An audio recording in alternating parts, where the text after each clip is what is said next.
Hello everybody and welcome. Thanks for joining us. I'm here in my kiln shed and I just thought I'd show you some results of that firing that I recently just had. I wouldn't say it was a particularly good firing. It was only a bisque firing, but I think that we went perhaps a little too fast in the firing. Just remembering, of course, that this kiln I've rebuilt, and in fact I added a row of bricks to it, so it's a little bit taller than it was. Anyway, the firing appears to have been rather a little bit overfired on the bottom of the kiln.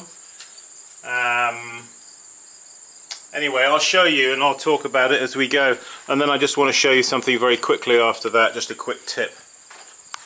So I'll just show you inside the kiln here. It's empty now. I've unloaded it. The point where this kiln does tend to get a bit hot is right down there in the corner, down there where I'm pointing there and down in there. And you can see I put these little bricks here which sort of act as a little bag wall to block a little bit the heat. Right there at that point is where the flames come in under the shelf, and then they come up there, you see, on either side. On either side of this, down there and there, is where the flames, they come up here, you see. So that can be a point where, that's why I have those little target bricks down there. I don't know if you can see, but there's a little target brick down there. Those there's one down there. It's a little diagonal shaped brick which deflects the flame upwards. Yeah, as I say, I did go a little, perhaps in retrospect we did go a little fast. I don't have a pyrometer and I really ought to get one, I think. So I'll just show you the cone. There's the cone, which is a cone. That's a cone 05, and you can see it's well melted over. So consequently a lot of the stuff, and here you see an example of something that is very overfired. That was right there on the front at that hot spot where I was talking about. By contrast, here's another one that is perfectly fine. This was probably set back somewhat from the bag wall there, from the front. A lot of these are a little bit hard. You can see there's a hard one. That's another one there. That's a good one. So there's that olive oil jar that I did. That's okay, but here by contrast is a little olive oil jar with a stopper. This is a little bit on the hard side. What else? Over here, yeah, some more a little bit hard there, intermingled in with some others that are okay. So it's a bit of a mixed bag, isn't it? These guys up here, these lidded pots, they seem to be not too bad actually.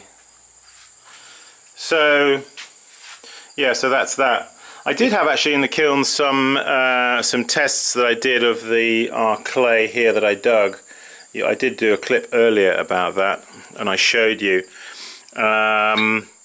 So we've got here. Now this is just the clay on its own with nothing added to it. And I had this actually at the top of the kiln, which is not the hottest part, and you can see how I had some things inside it actually. Some bits and pieces that I was firing, some other pieces, but just the weight of them has distorted that bowl and warped it. So, and it also got a fairly high ring. You see these? Now these ones were varying mixtures, and I think this one was, these two I think were 25%. Oh no, this is 25% Milheim clay and 75% 306.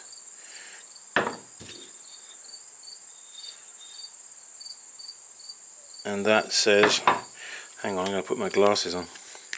Can't read. Sorry. Fumbling. What does that say? Oh yeah, 25. That's 75. Okay. What's that one? Oh, that's 50-50. So these two here in the middle are 50-50 Milheim clay and 50-50 306. That's a standard ceramic clay body. What I use most of the time. And this one is Milheim clay 25 and 75% 306. Yeah, so those have got more 306 in. These have got like 50-50, and these ones have got, I don't understand that. I think I've written it wrong. It says Milheim clay 25. No, I know what these are. These are 75% Milheim clay and 25% 306. You see, so they got more redness in them. And you see how hard they sound? Well, that's usually a sign when it's hard like that, you know, that you've got some melting going on in the clay body. It's becoming refractory. And I'll just pop the camera on the tripod here. So yeah, where you've got like this, for example, obviously you've got some melting going on in the clay body itself. It's beginning to melt, beginning to fuse together. You know, all the meltable qualities of the clay body, they begin to melt, and you get a higher ring. Also, they become less porous.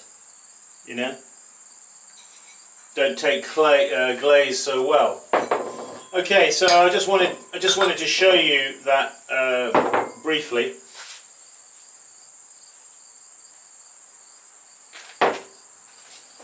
On the top shelf of the kiln, I had a lot of well, you can see all those GP bowls there, which I've now, you see, they're all stacked like that. And they're all separated by sand, you see, on the bottom. So I've got to tip these out. But that's a good way for, if you want to get a lot of bowls into your kiln. It's a good way of stacking them, so long as the bowls are made the same size, then you shouldn't have a problem.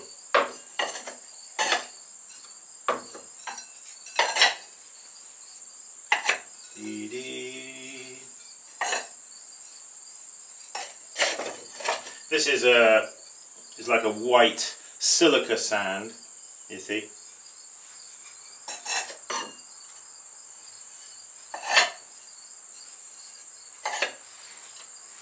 I've got a few bowls here that have got pouring lips on them. A little pouring bowl for the kitchen, you know, for if you want to beat up a couple of a couple of eggs to make an omelette or something like that.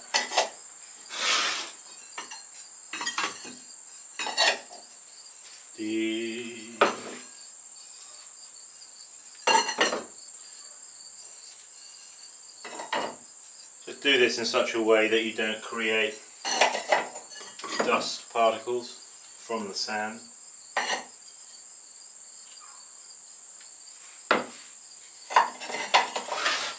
Okay, so these, what I'll do here is, well, I'm just going to arrange these on the board here, spread them out a bit, because what I've got to do is I've got to take these through to across the way to the pottery, because these have got to be They've got to be dusted out and glazed. So I'm just getting these so I can carry them. They might be a bit heavy, I don't know. Yeah, they are a bit heavy.